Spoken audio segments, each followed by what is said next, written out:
Jodak ma Isiolo bago ng'anyo mamuol e boma ma Isiolo ka gikwedo bajet mar siling bilion 7 ma giwacho ni ne ok onywaki e pachgi.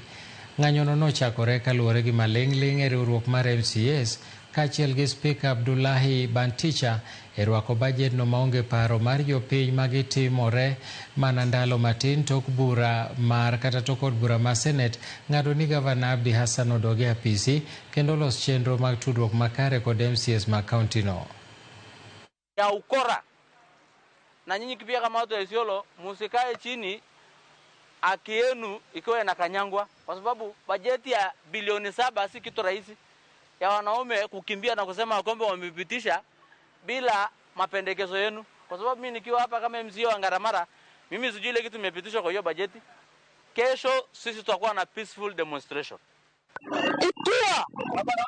Ikiwa kunaweza pitishwa budget ambayo haijapitishwa katika assembly, na tunajua assembly ndio inatufaa kufanya mambo yetu hapa Isiolo wherever haijahusishwa. Pesa yetu tuambie mahali imeenda na bajeti irudi ifanywe vizuri vile inatakikana kikatiba. Hakuna basari, hakuna pesa inasakuleti kwa Isiolo. Watu wamehangaika, wanyama wanaibiwa, kila kitu Isiolo, hakuna kitu inaendelea Isiolo. Watu wanapitisha budget bila kuuliza, public participation haijafanywa. Kwa hivyo sisi tunauliza serikali ya Kenya waingilie mambo.